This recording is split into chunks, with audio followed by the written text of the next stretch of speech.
I think we're on time, so we'll go ahead and get this session started.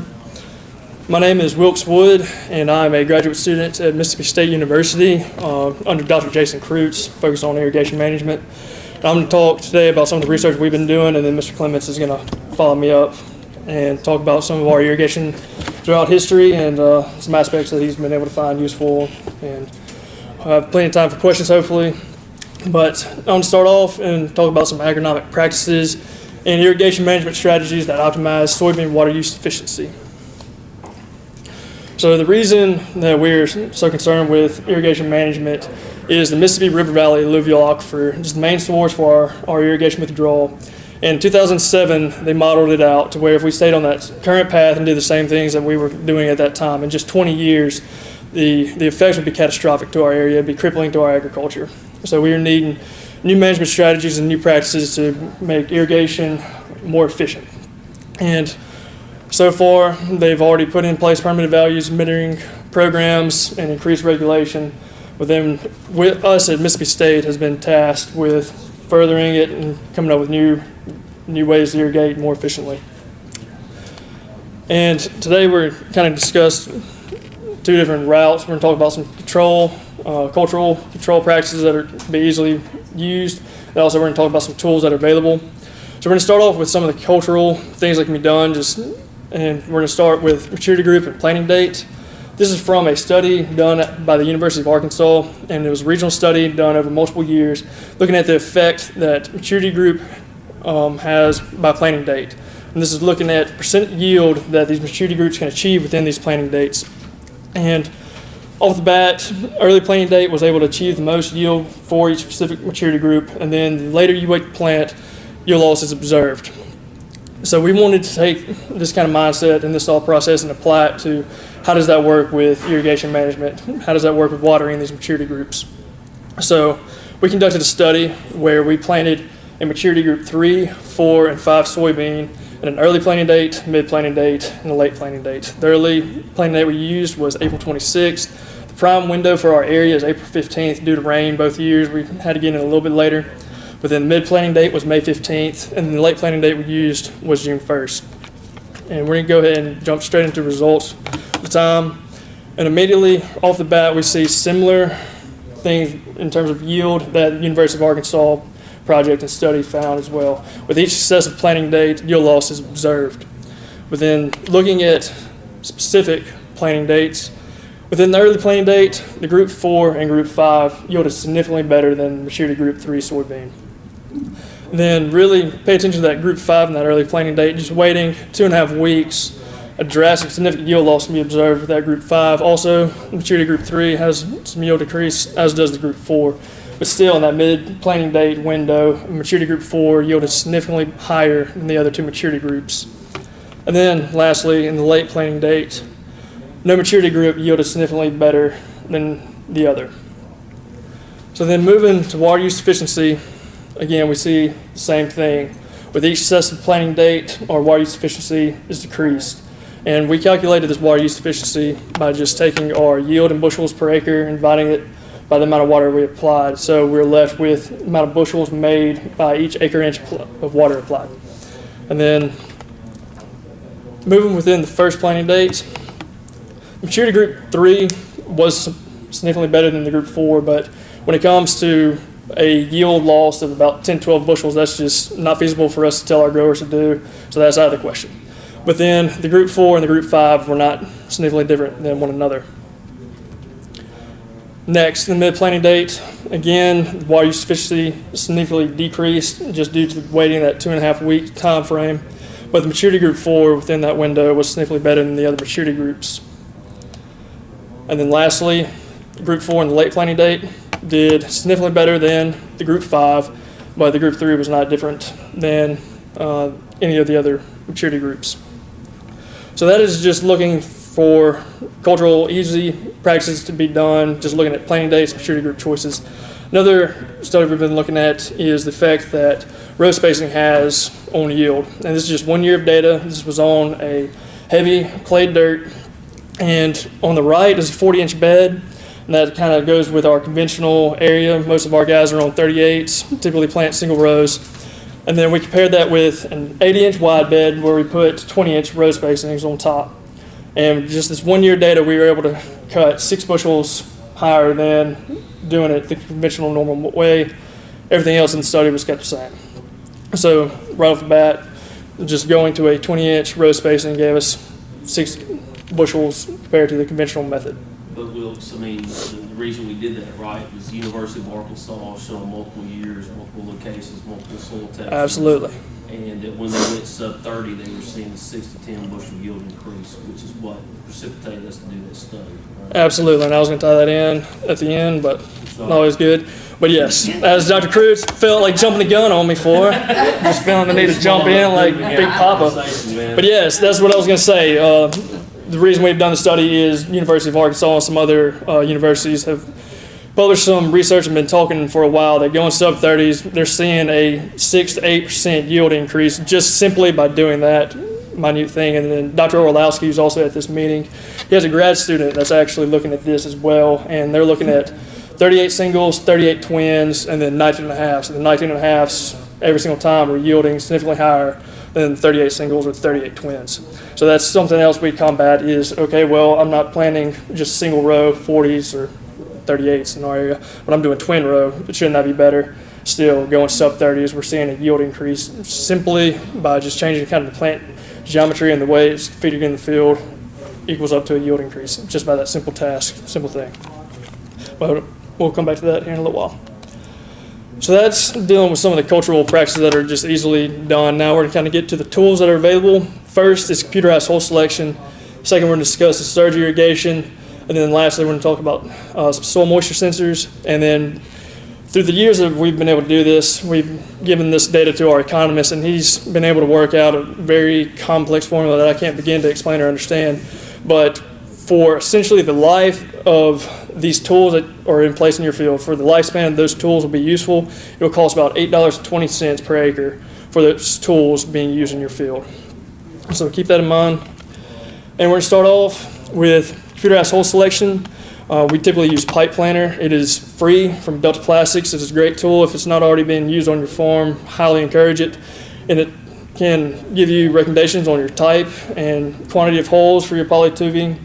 And also it increases application efficiency. But most importantly, through 4 years I think we have compiled so far, we have averaged $10 an acre of savings by using a free tool that's out there just ready and waiting for you to utilize on your farm.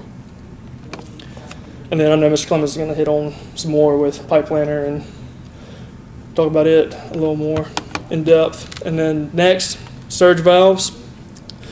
Surge valve can help reduce surface runoff losses, so loss at the end of the field. Can also help reduce deep percolation losses, and that's simply the water is falling through the bottom of the soil profile, plant roots can't get to it, it's just wasted water. And it improves our infiltration on sealing soils. That can be a big issue in our area where we have low organic matter. After an irrigation event, crust forms in the top 2 to 3 inches of the soil, so utilizing surge valve can greatly improve our infiltration on those soil types that we can't achieve just using conventional methods. And then application efficiency is 25% higher than just doing the conventional means. But where we've really been able to see surge valve come out on top is on cracking clays. That's where it's really been able to shine. It has some anecdotal evidence indicating that efficiency can approach 30%. And it also, efficiency is a function of furrow length. So the longer the furrow length you have in your field, the higher the efficiency that a surge valve can utilize. So if there's a field on your farm that is a heavy cracking clay and has long runs and you've been having issues trying to get it irrigated properly, surge valve can help alleviate that and be able to irrigate it more efficiently. Can I ask a question about the mechanism that works? Maybe it's not important, but I just like to think things through. So in one sense, in the slide before with the sealing soils, you're saying you're getting better infiltration, but in fact, as I understand surge valves, they create sealing, they help you scoot it up faster. So you're not getting your better infiltration by less sealing, you're getting your better infiltration by pulsing afterwards. Correct. Yes, sir. Okay. So what's the mechanism in cracking clays that would make a surge valve better? It's kind of a similar mentality. Is when you pulse it, that first pulse will go out and kind of form a little bit of a seal, so your following shots will be able to seep down and push it further. Or it gives it time to the cracks to decrease till you come back. Yeah. It seals those deep cracks. Yes. Reduces the percolation losses. And then it doesn't really infiltrate that fast, so if you have pulsing and so forth. You don't allow that. So that's not explanation. Good. So then, lastly, we're going to kind of go into some soil moisture sensors. Soil moisture sensors take a lot of guesswork out of what's going on in your soil profile. We've been able to work a lot with different soil moisture sensors, and what we've been able to really hone in and fine-tune probably the best is tensiometers, and we specifically use aerometer watermarks, and they measure soil moisture tension, and they give those readings as centibars. And so I'm going to kind of be talking about centibars. I'm just going to give a brief background. A 0 centibar reading means the field is saturated. It cannot hold any more water. 33 centibars is field capacity, so gravitational water has drained out of that field. And then between field capacity and permanent wilting point is our 50% max allowable deficit. And that's as far as we want to push that crop before we begin to see adverse effects, mainly typically yield loss. And I was actually giving a talk earlier, and the man I was giving it with kind of explained it similar. If you go to Sonic and you get a slushie, once you receive it, it's completely full, and that's pretty much a 0 centibar reading. You begin to suck on it and drain it down, and you're almost done with it. There's still enough moisture in there, but you can't suck it out. That's pretty much permanent wilting point. There's moisture in the soil, but the plant cannot extract it. So fine-tuning it between field capacity and the permanent wilting point. There are research, it typically hits around 100 centibars with our different row crops on different soil types. That's about where we typically land. And like I was saying, kind of soil moisture sensors can help give away some of the guesswork that's what's going on in your soil profile. This is a readout from some of our moisture sensors from this past year. I believe it was in the bean field. And you can see that the different sensors placed at 6 inches, 12 inches, 24 inches have a different reading for each of those. And the first event was actually a rainfall event, and you can see that the soil profile was able to recharge a little bit. Within the following about a week and a half, you begin to see the plant pull soil moisture and begin to utilize that moisture in the profile. And then that second event was actually an irrigation event. So we were able to achieve great infiltration, recharge the profile. So using these soil moisture sensors is just something that takes a lot of guesswork out of your scheduling and what's going on in your field. Yes, sir. Is that a good condition after irrigation? It stays saturated for how many days? That looks Well, like that's not many days, but that's from the 4th to the 6th. correct. It looks like the end of the 4th to the beginning of the 6th. And I'm not sure if they cut off the slide shortly past that. But that just kind of gives you an idea of what our readouts look like when we're looking at these soil moisture sensors. So this is some of my data. This is comprised over 2 years, just looking at these different centibar thresholds and maintaining them season long to help fine-tune scheduling with these soil moisture sensors. So we utilized keeping 50 centibar threshold all season long, 85 centibar threshold season long, 125, and then non-irrigated. So we see that a 125 threshold, we hurt the crop, suffered significant yield loss, but the 50 and 85 threshold season long yielded similar to one another. Keeping that in mind, going to the next slide, although it was similar yield, the water use efficiency for the 85 centibar threshold was significantly better than the 50. We were able to achieve similar yield with using less water. So tying all this in, all the tools that are available, and anybody that heard Dr. Cruz this morning kind of hit on this a little bit. Through the past 4 years, we've had 20 different sites on farm in Arkansas and Mississippi where we are literally going head-to-head with a producer. They have either 40-acre block or 60-acre block, and right across the turn row, right next to it, we're setting up our field. They're going to irrigate it their conventional way, how they've been doing it for years. We're going to come on our side, use computerized hole selection, surge valve when it's needed. It's scheduled based upon soil moisture sensors. And all in all, the average, we have cut equivalent yields, but been able to do it using less water, and also being able to come out $13 a head, and that's already factoring in the cost of utilizing the tools on these acres.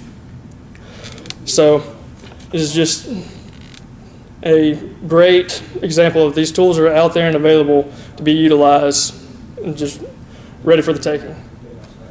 So in conclusion, plant early. That is definitely the time where we see our highest yield potential and irrigation water use efficiency. And it's about 0.2 to 0.4 bushels per acre that you suffer in yield loss for each day past that prime window. So definitely there's times where we can't get in due to a wet spring or different environmental issues of that nature, but still it is critical to be able to get the crop in and planted within that prime window. The next, maturity group 4 was a great choice. It yielded as good, if not better, than the other maturity groups at every planting date. Yes, sir. Is this all fur irrigation? Yes, sir. Everything is fur irrigated. Correct. This is all fur irrigation in our environment where we are. About 80% of our acres are fur irrigated. So it is all these. Sorry, I didn't put a disclaimer out, but all this is fur irrigated environment. Yes, sir. And then, like Dr. Kreutz pointed out earlier, there is a yield increase with going sub-30s, and that comes through a lot of data through Arkansas that we've been able to collect. We're going to do that study again this year and bulk it up even more. And then also some of our colleagues at Mississippi State have been doing work and seeing across the board, always seeing the yield increase with going sub-30s. And then next, utilize the tools available. Computerized hole selection, again, Delta Plastics has been able to offer that as a free tool that is just out there ready to be used. Surge valve in instances where you have problematic fields, especially cracking clays, it can be game changer on farm. And then lastly, soil moisture sensors. If you're not already doing so, scheduling off sensor-based methods or just takes a lot of guesswork out. It helps eliminate unnecessary irrigations. And I promise you, when we go up to roll up on a grower's field and tell them that we're going to be doing this, and when we actually start doing it, it's a different story. I can tell you, doing that 85 centibar threshold, I would walk out to the field, plants, I wish I had thrown a picture up there, but it looks about as drought stressed and heat stressed as it gets, yet 2 years we have not been able to sustain any yield loss keeping it at that point. So just irrigating based on what the crop looks like or on an atmospheric model even, it's just moisture sensors are a great way to go. We've been able to show that across 4 years. And with that, I'd like to thank everybody that was involved and take some more questions if anybody has any, and then Mr. Clements can come up and take over. Any other questions? Perfect.